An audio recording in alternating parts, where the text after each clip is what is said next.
82. And I'm 80. We didn't really talk about aging. My grandmother lived with us, and she was amazing. I brought a picture of her actually on my wedding day, at which she was 85, and she had sewn my whole trousseau, including my going away suit, her dress, her hat, my mother's dress and her hat, bridesmaid's dress. This is just who she was. So I never really thought about aging. This was my experience of aging. For me, I grew up in the Salvation Army, and one of the things that meant is I played a brass instrument. When I wasn't very old, but I was playing in a band at my Uncle Dude's funeral. And it was my first experience with a relative who died. He wasn't a close person to me, but what I noticed was there was no opportunity to talk about what it meant to everybody, how it felt to have to say goodbye to somebody who was an integral part of our family's life. Another event that happened is when my cat was run over by our neighbors in their neighbor's driveway. My parents called my uncle to come and get the cat, and they never told me what had happened. And so I was going around the neighborhood calling, kitty, kitty, kitty, for several days before they finally told me that the cat was dead. But so they were trying to somehow spare me from having to face the reality of death, when actually they're making it a lot worse. That was one of the times I learned that, and I think they learned, it's better to be open talking about death than trying to pretend it didn't happen. There was that attitude, though, that you just don't talk about these things. Loving being retired, being able to wake up when I wake up rather than an alarm clock going off at 5 o'clock or whatever. So no time pressures, well, not none, but fewer.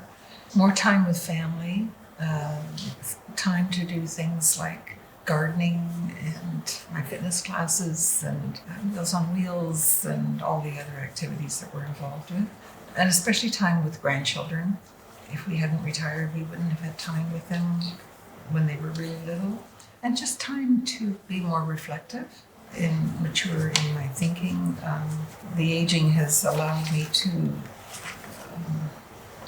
I said broaden my faith, not deepen, broaden, which I wouldn't have had if I died 30 years ago. In terms of my mothering and grandmothering, aging has helped me to be wiser about, I wish I'd known when I was a parent what I knew as a grandparent, what's important and what's not important. Well, for me, that opportunity to reflect back on life and see how it unfolded and to see where we made decisions about our next steps, reflect on how that created opportunities to become more inclusive in our understanding of what's important in life and the diversity that there are. It's part of the creation, everything. It's all kinds of diversity, and to love that instead of being kind of afraid of it. One of the things is, for instance, we used to have what we call an annual music night at my brother's in Essex. And various people from various parts of our families would all get together for the one night, sing carols. We'd bring along our brass instruments, and we'd have some people play piano, some people play flutes. And it was that once a year when family members from all around Ontario would come. Well, what happened was my brother and his wife aged, and they could no longer cope with all it meant to be the host of this event. That's an event that was really important to us and we really miss. I guess, another part of this aging thing is the difference in how we are relating to each other in a sexual way. That becomes a little more complicated as you get older too. And there's a sense of loss about that. Yeah. Huge. Yeah. Yeah. Yeah. We've always found time when there was an issue, and Sheila was often the one who initiated it, but we would set a time, like we'd be on the way to work in the morning, walking over to the hospital, and she'd say, there's an issue we need to talk about. So right then we'd set a time and place for that to happen, and it was usually after we got home that night at work, after work. Mm-hmm. So, and after we've had that kind of conversation, we feel closer to each other. And it wouldn't be uncommon then to go to bed and have some intimate sexual stuff too, after we'd been reconciled over whatever that division was. Well, because I think when we have that kind of communication, I know him better and he knows me better. Like, so your relationship is deeper. When you're talking through why you did or said what you did and what you understand each other and know each other better. So it actually improves the relationship. Quite often, what we discovered was that we hadn't really heard the other person. We heard them, but we hadn't understood what they were trying to tell us. For me, aging, it's got a lot of good things. It also involves multiple losses, loss of physical energy. In my head, I think I could still do what I used to do, but I don't have the energy. The physicality that Jim spoke about, the deaths of family and friends our age. We're going to our funerals. Memory loss, hearing loss.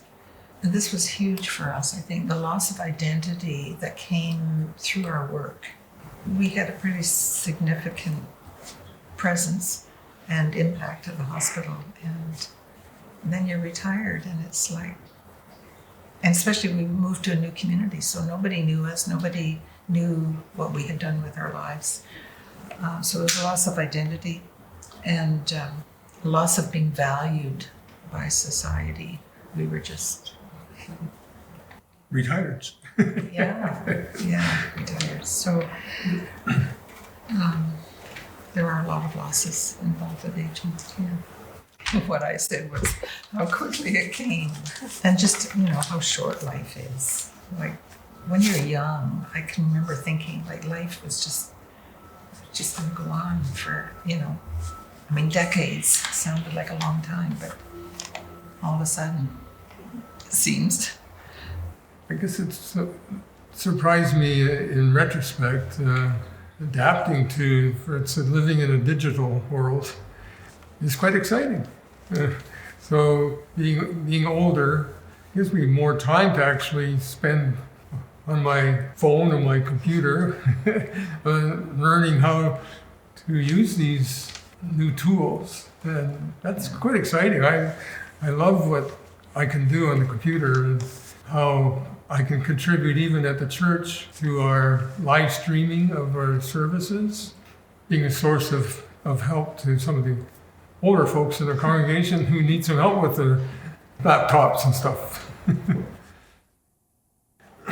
For me, it's realizing what my parents went through and my grandparents, everyone else that I know who has died.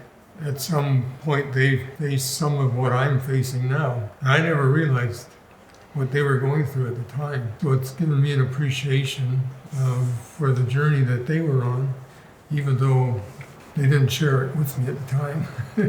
But I didn't have any awareness that that's what it was like. And maybe we might have been more empathetic towards them.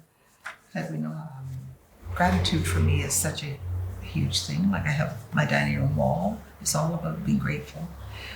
I'm grateful that I'm at this age able to do all I'm able to do, including this adventure today.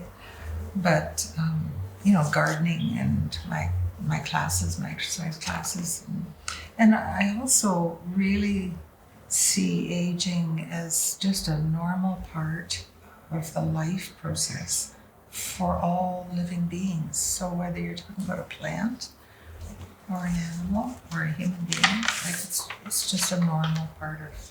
So nothing to be hating, like, but to see it as just part of living. Not everybody gets to age. Yeah.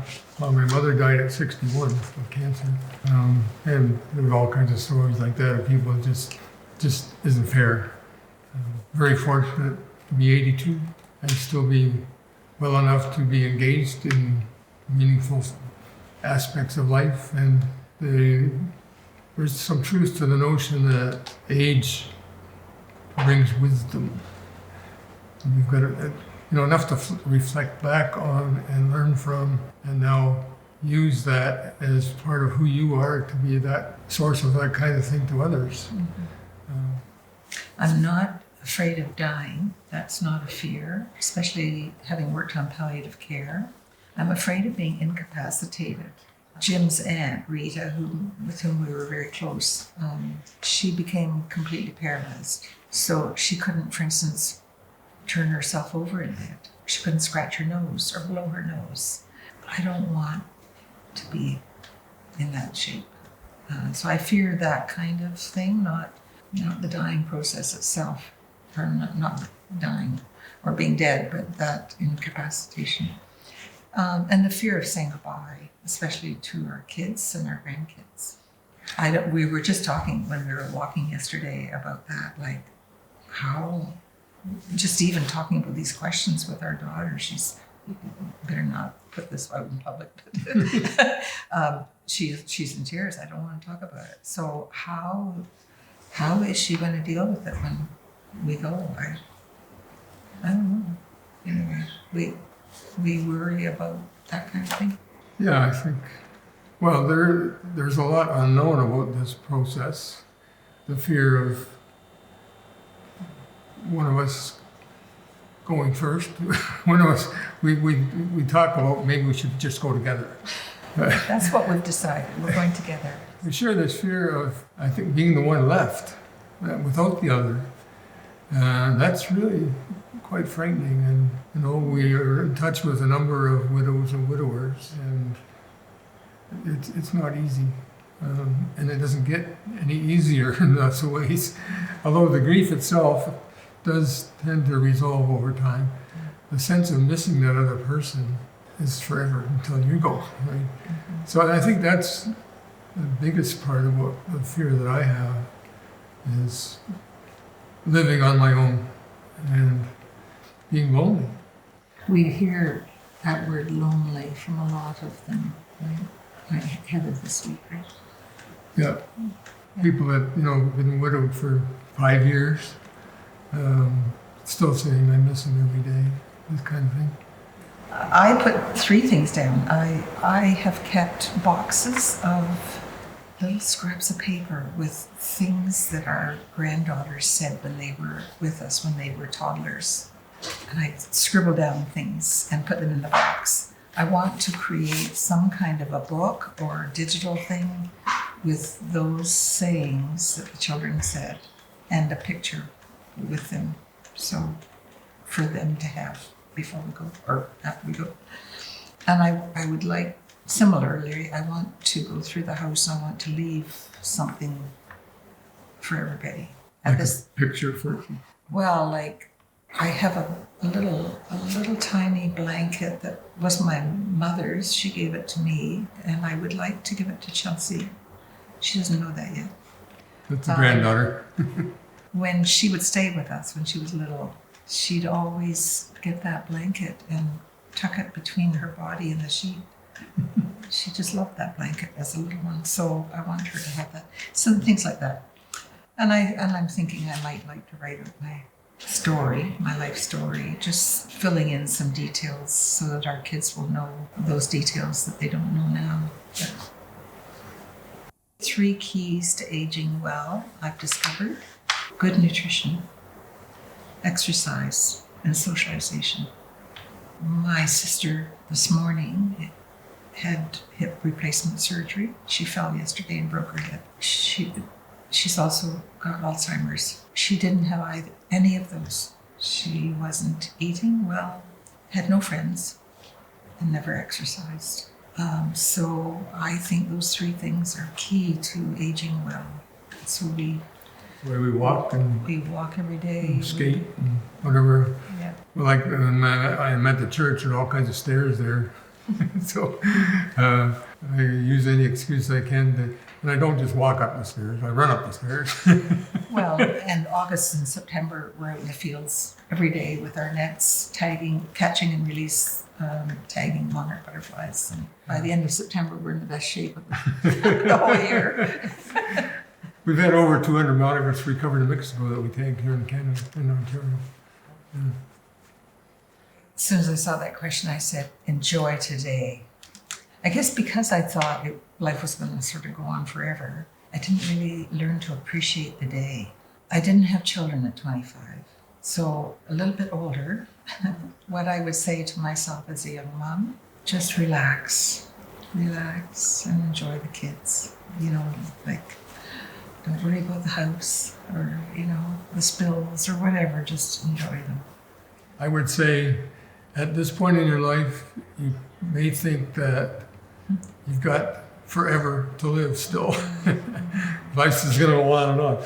Will surprise you how fast you get to be the age that I am and how quickly this journey actually, ends. And choose every day to make your world that you live in more just, more friendly, more mutually supportive. Be open to the diversity that you're going to discover. Make your world a better world every day.